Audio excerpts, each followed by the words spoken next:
አርስተ ዜና ሚኒስትራት ጉዳያት ወፃኢ አፍሪካ ኣብ መበል 48 ፈጸምቲ ስራሕ ሕብረት አፍሪካ ንምስታፍ ናብ ከተማ አዲስ አበባ እናተው ይርከቡ። አፍሪካ በመሰረተ ልምዓት ንምትስሳር ትሰርሖም ዘላ ስራሕቲ ብዝበለጸ ክጠናኸር ከም ዝግባእ ተሓቢሩ።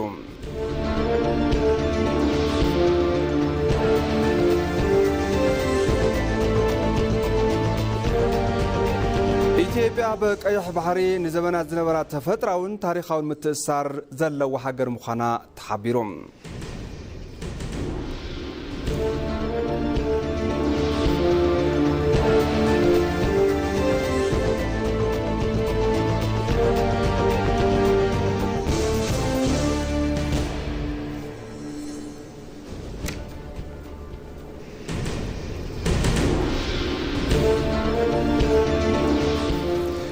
سلام طعنا هبل يزخركم تملكتي كما يتمسيو لكع ساعات حدا خوينو كم تلمود ما عاد زين حزنا متينا لنا زيناتات اندام راحكم ساخم صنح انا ابراهيم فسايه فلما حصار مسغاغر يتقاتلنا نملس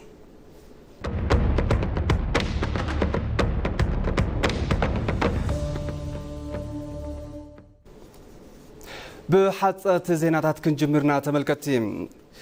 ሚኒስትራት ጉዳያት ወፃኢ አፍሪካ ኣብ መበል 48 ፈጸምቲ ስራሕ ሕብረት አፍሪካን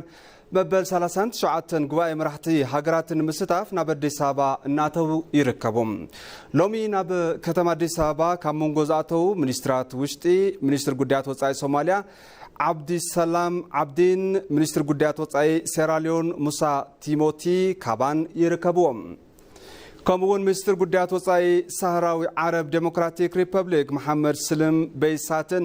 مستر قدات وصاي موريتانيا محمد سالم عود مرزوغن ناب ديسابات يملوم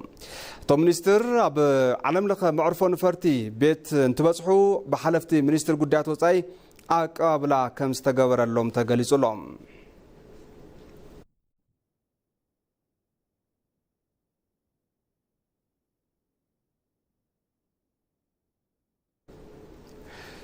ሚኒስትር ጉዳያት ወፃኢ ጌዲዮን ጢሞቴዎስ ምስ ሚኒስትር ጉዳያት ወፃኢን ዓለም ለኸ ምትሕባርን ኮትዲቫር ካባ ኒያሌ ተዛትዮም። እቶም ሚኒስትራት ኣብ ዘተኦም ኣብ ኢትዮጵያን ኮትዲቫርን ክልቲያው ከምኡውን ናይ ሓባር ኣህጉራዊ ጉዳያት ጠሚቶም ተመያይጦም ኣለዎም። ካባ ኒያሌ ኣብ መበል 48 ስሩዕ ኣኼባ ፈጸምቲ ስራሕ ሕብረት ኣፍሪካን ኣብ መበል 39 ጉባኤ መራሕቲ ሕብረት ኣፍሪካን ንምስታፍ ናብ አዲስ አበባ ምእታዎም ይዝከር።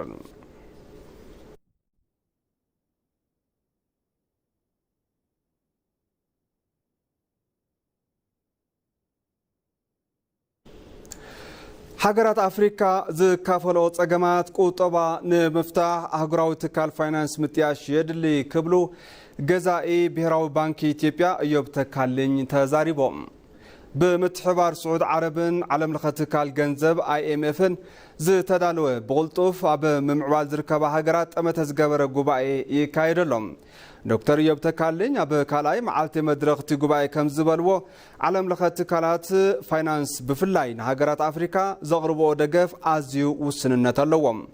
ኣብዚ ሕዚ እዋን ብዙሓት ሃገራት ማእኸላይ ባንክታትን መተሓላለዊ ድጋፍ ንምግባር ኣብ ዓለም ለኻዊ ትካል ገንዘብ ጽግዕተኛ ክኾና ይግደዳ ከም ዘለዋ እውን ገሊጾም እዮም።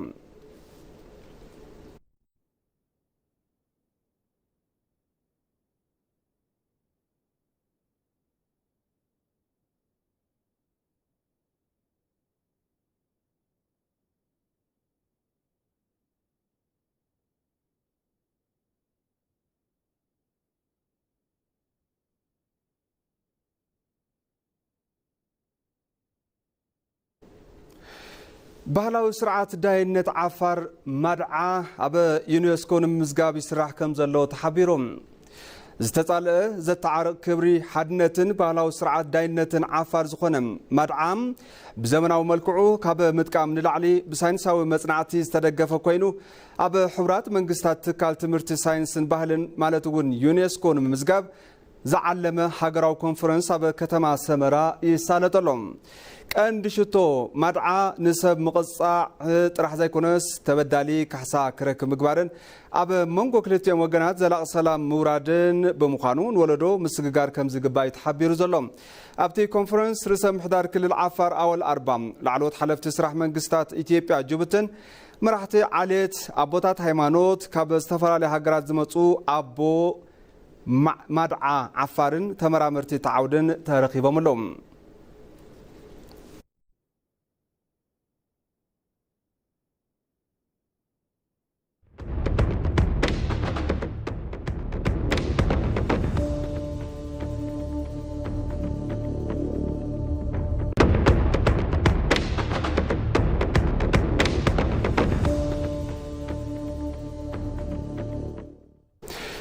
كبرات ملكتي ما زين حزوني قصل حزدما بزرزر نابز حزنام زيناتاتي كحلفكم أفريقيا بمسألة المعات نمتأثر تصرحهم زلا سرعتي بزبلت كتناخر كم زقبات حبير لهم زي تلمي عود نمقوار دما إثيوبيا بمداي مسألة المعات مقدم حيلن مقدايرن زفت أمتهم سرعتي زنا عدو مخانم يقلت أباد دمك أبزقو داي زرزر اللو تخاطرنا الملس حدنت حبرتن تسمعنتن هاجرات أفريقيا جهود نمكبار علمو استمسرت حبرتيو حبرت أفريقيا أب أفريقيا نزمنات فتنا كوينو زستنها دخلنتن حسرت مسارة المعاتن نمفتاح استفلالو تلمتات بمحنتات هاجرات أفريقيا بحبار الناس رحت أنحنن بمدايزي مسارة المعات هاجرات أفريقيا النا تلوت متيو بفلاي أدى اتي حبرت سخونت إثيوبيا بمسارة المعات أير من قدي حيلي مسقورة بالتاجرات التأساسيرا الناس رحت متيايا أفريقيا أبز حلفوا 10 عامات بمداي متأسسار نقدي مسارة اللمعات نتسا نقدي أفريقيا زعبي نتسا نقدي مفتار تخيليوم قرعات سماي زخونة من قداير إثيوبيا أفريقيا مسز ترفع علم بمرخاب لعلقداء الناتس أو تيركب بمدايزي من قداير إثيوبيا أبا أفريقيا لعلي سلسة مباتح زرقيو يركب إثيوبيا بمتأسسار حيل إلكتريكون انتخونا أفريقيا بإلكتريك الراخبة النات أساسر تركب نجيبوتي سودان كينيان زغرب مشت حيل حويسو ناب تنزانيان دبوب أفريكان زرقاح متأسسار حيلي زفر إنداستري النقاق حيركب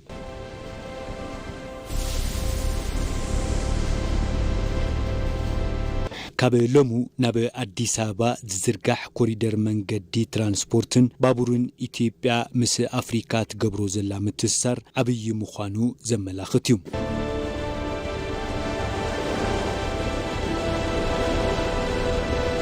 جزء كاب جزء إن عبيز مت زلو كلن تناوي متأسسار أفريقيا ناب حدا حبراوي باسبورتنز توحد محبر السبكتبة نمسججار زتجمرة جعزو النقد على انتخون أبز خيدي إثيوبيا بسرحة تاتلمعات مريحنتا النرجع جزء تركب متى قدام سنبتن نزسالت مبل 39 غباي مرحت افريقيا متنقاد كتما اديس ابابا مدلواتا وغينا تركب هوتيلاتون زمصو واغايش سناي غلغالوت نمهاب مدلاون انغليصنلوم نصبصاب بروكتاوي تاسرات نازريت بريهم أديس أبابا كاب كله جزء بستفلين مبل 39 غباي مرحت حبرات أفريقيا تداليا تركب تساتفتو غباي بهلن كبرون إثيوبيا زعزبلون لو تتختما قوليهم زريو تسالت أسرحة لمعات أملختيوم كاب مدلوات تتختما بزحلفة هوتيلاتون أغايش تقبلهم نمتنقاد مدلواتهم زازي ماميم هوتيلاتنا أغايش بهلاو مقبتات إثيوبيا كاب مفلات جميرو نزهبو قلقالوت أبوغ زبهال مدلو مقبارهم تزاريبهم برايسينغن ጨምሮ ሰርቪሱ واقع حويسو قلقالوتات انتاي كمسل لو زبل ባህላዊ ዘመናዊ ምግብታት ዘካተት ክፍልታት ንአጋይሽ ምቹዋት ንኾኑ ጌርና ምድላው ጌርና ለና ምስል ሃገር ኣብ መምዕረራይ መዳይን ኢትዮጵያ ናይ ብሓቂ ተቐባሊት ጋሻ ምዃና ንምርግጋጽ ዝግበር ስለዝኾነ ኣብ ዋጋውን ምንካይ ጌርና ኢና አፍሪካ ህብረት ምስረታ ጋር የተገናኙ 9 ትልልቅ አዳራሾች አሉን ከ25 ሰው እስከ 1 ሰው ማያዝ አኮ ምስ ምስረታ ሕብረት አፍሪካ ዝተተሓሓዙ 9 ዓበይቲ አዳራሻት ኣለውና ካብ 25 ክሳብ 1000 ሰባት ክሕዙን ከገልግሉን ዝኽእሉን እዮም እዚኣቶም ድማ ሕብረት አፍሪካ ብዝመስረቱ ሰባት ሽሚና ሰሚናዮም ብሓፈሻ ስራሕቲ ምድላዋት ጌርና ኢና ምስ መግብን መስተን ተተሓሒዙ ኩሎም ናይ አፍሪካ ምግብታት ዘዳሉ ሰብ ሞያ ኣለውና ካብዚ ናብ ሕብረት አፍሪካ ዝወስዱን ዝምልሱን አውቶቡሳት ኣለውና ብተወሳኺ ጎና ጎኒት ጉባኤ ዝካየድ አኼባታት እንተሃልዮምን አዳራሻት ድልዋትዮም በብርክ ቋንቋውን ብዙሓት ቋንቋታት ዝኽእሉ ሰባት ንምትእንጋድ አዳሊናና ንጉባኤ ሕብረት አፍሪካ ዝመጹ አጋይሽ ንምትእንጋድ ኣብ ሆቴላት ዝኾነ ወሰኽ ዋጋ ኸይህሉ እኹል ምድላዋት ተገይሩ እዩ ዝበላ ድማ ፕሬዚዳንት ማሕበር ሰብ ንብረት ሆቴላት አዲስ አበባ አስቴር ሰለሞን እንትኾና ነቲ ጉባኤ ዝመጹ አጋይሽ ብዝረኽቦ ግልጋሎት ተሓጒሶም ተመሊሶም ንኽመጹ ዘዓለመ እዩ 39ኛ የአፍሪካ ጉባኤ ላይ ለሚመጡት እንግዶች ሆቴሎች የሚችሉትን ያህል ተዘጋጅተዋል ሰራተኞቻቸው በማዘጋጀት በኦሪየንቴሽን ትሬኒንግ ንመበል 39 ጉባኤ አፍሪካ ዝመጹ ጋያሹ ሆቴላት ብዝኽኣልዎ መጠን ተዳልዮም እዮም ንሰራሕተኛታቶም ግንዛበ ብምሃብ ስልጠና ብምሃብ ዘቕርብዎ ግልጋሎታት ናትና ባህሊ ተቐባሊ ጋሻ ምዃንና ብዘርኢ መልክዕ እዩ ንአፍሪካ ዝበስሉ ምድላዋት እውን ኣለዉ እዮም ኣብ ዝተፈላለዩ ሆቴላት እዚ ጉባኤ ፍሉይ ዝገብሮ ቅድም ክብል ኣብ አዲስ አበባ ብዙሓት ስራሕቲ እናተሰርሑ እዮም ነይሮም ሕዚ ግና መብዛሕትኡ ተዛዚሙ ንጎብነይቲ ክፍቲ ተገይሩ እዩ ስለዚ ሆቴላት ሓበሬታ ብምሃብ ዝመጹ አጋይሽ ካብ ዝመጽሉ አኼባ ብተወሳኺ ግዜ ንኽሕልፉ ንምግባር እውን ምድላዋት ኣለዎም ጉባኤ መራሕቲ ሕብረት አፍሪካ ንኢንዱስትሪ ሆቴላት ካብ ዘበርክቶ ግደብ ተወሳኺ ገጽታ ሃገር ንምህናጽን ሸርፍ ወጻእ ንምርካብን ዓብይ እጃም ኣለዎም ሃገሪቷን ነዚ ሃገር ብጽቡቕ ጋሻ ተቐባልነት ዘፋልጠልና እዩ ካልኦት ዓለማት እውን ደጊቦም ንኽመጹ ዝገብር እዩ የውጭ ሀገር ከረንሲን ኢትዮጵያ ልታገኝ የምትችልበትን ነገር እናመቻቻለን እኛ እንደ ቢዝነስ ናውጻ ሀገር ሸርፊ ኢትዮጵያ ክትረኽበሉ ትኽእል ነገር ከነመቻቹና ንሕናውን ብዙሕ ትጽቢት ንገብርና ከም ነጋዶ ተወሳኺ ኢንቨስትመንት እውን ሸርፍ ወጻእ ወሳኒ ብምዃኑ ማለት እዩ ተወሳኺ ዕድል ስራሕ ንምፍጣር እውን ናይ ባዕሉ ግደሎ ዘርፈ ብዙ ነው ሰንሰለቱ ረጅም ነው ዘለዎ ረብሓ በዓል ብዙሕ ዘፈር እዩ ሰንሰለቱ ነዊሕ እዩ ንግልጋሎት ሆቴል ወይ ንቱሪዝም ብሓፈሻ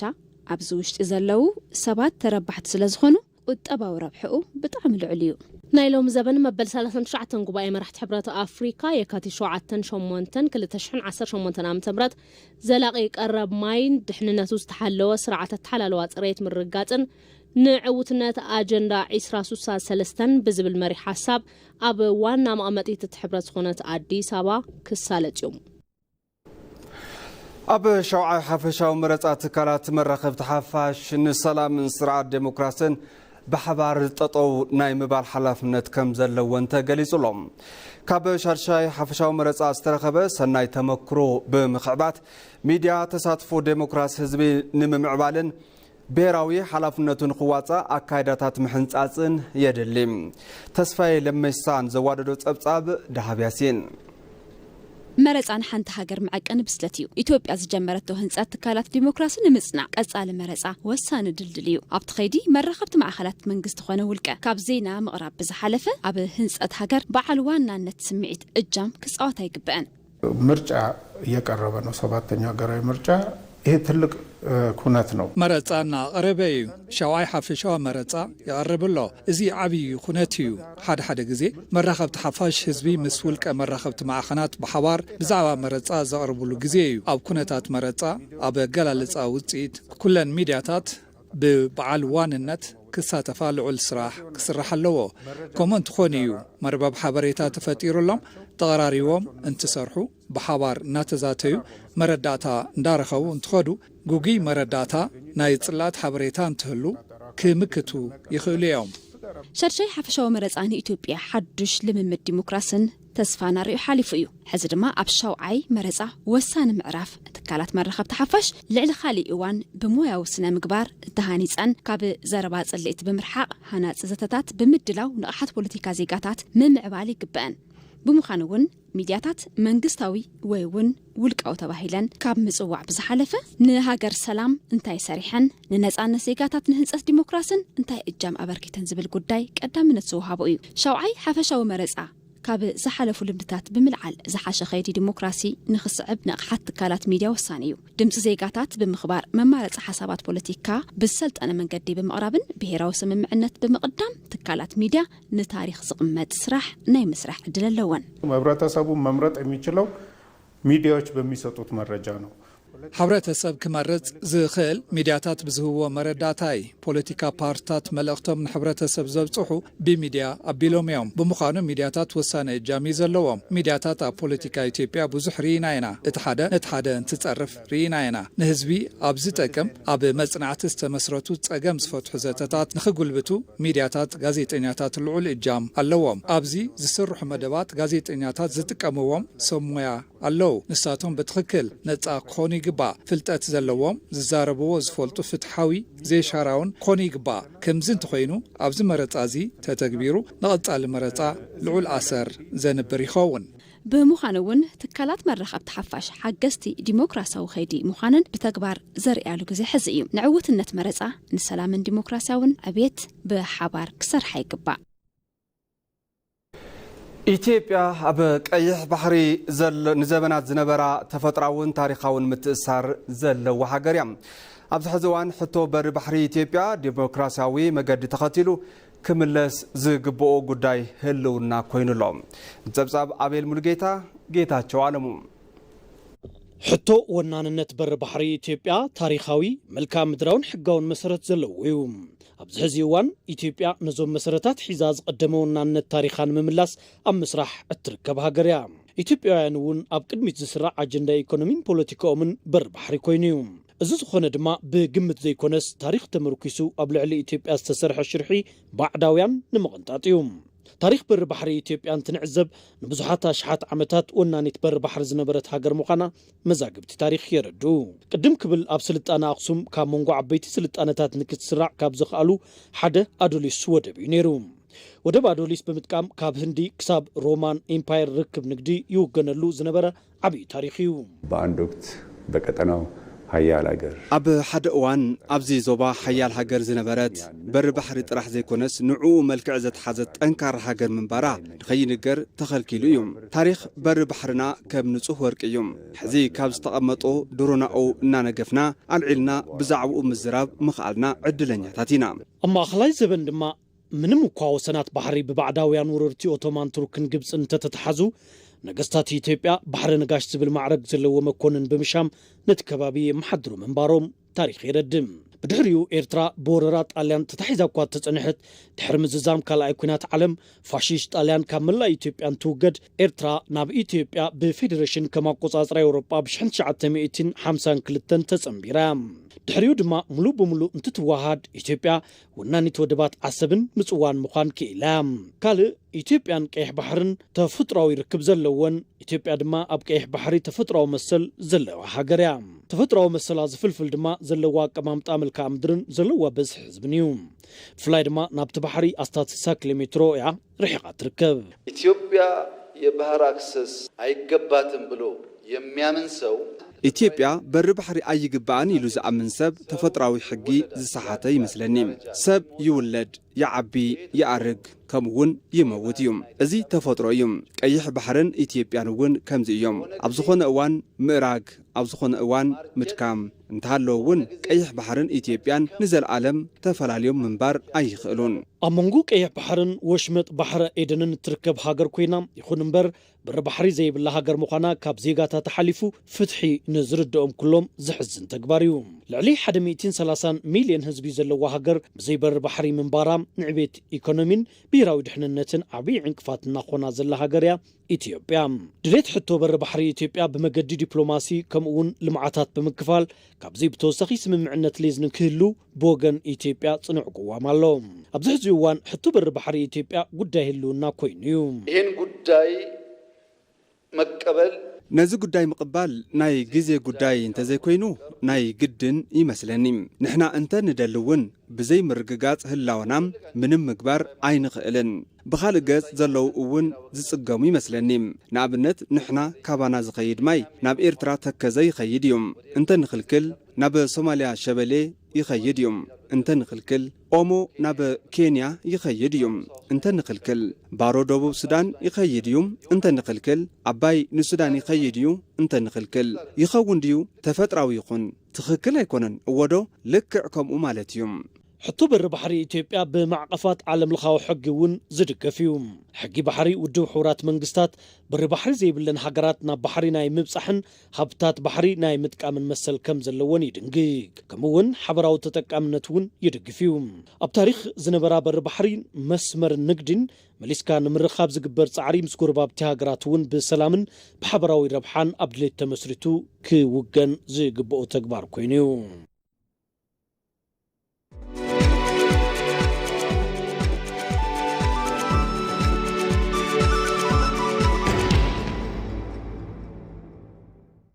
حزد ما ناب زين عداقنا كنسجر مقداير إثيوبيا بفرلمان شدش توارح بجت عمت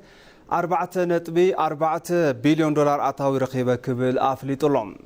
وانا فصام مسرح جروب مقداير إثيوبيا يتمس فنتاسو وفزاز ما شدش توارح عمل كيتوم أبزاب ومقلتي اتي مقداير عبيد تكور تكبارات كايت انحيلهم أب فرق عمت سلست عالم لخاوي معرفو بوتاتات نموسخ تلمو مسرحو بمحبار بزيد ما ناب بورتو هانوين أبودابين براراتات بمجمر علم لخاوي معرفوتاتو ناب 245 مبصح يوم أبريهم زلوم اتمقداير أب فلاماي شدش توارح نايز عمت 10.4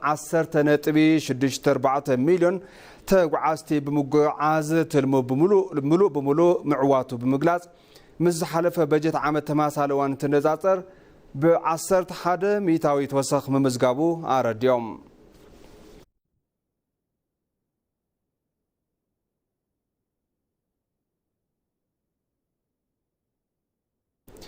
كبرات ملكتي مع زينا قدمي مززامنا قند زينا تزعلت كزخاخركم منسترات قديات وصاي أفريكا هبه مبل 48 فصم تسرح حبرة أفريكا نمستاف نابدي سببا الناتو يركبون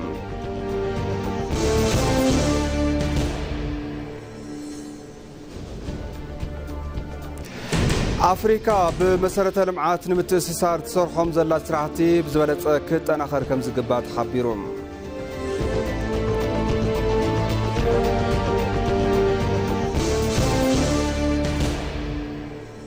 إثيوبيا بقيح بحري نزمنات زنبرة تفتراون تاريخاون متسار زلو حقر مخانات قليسهم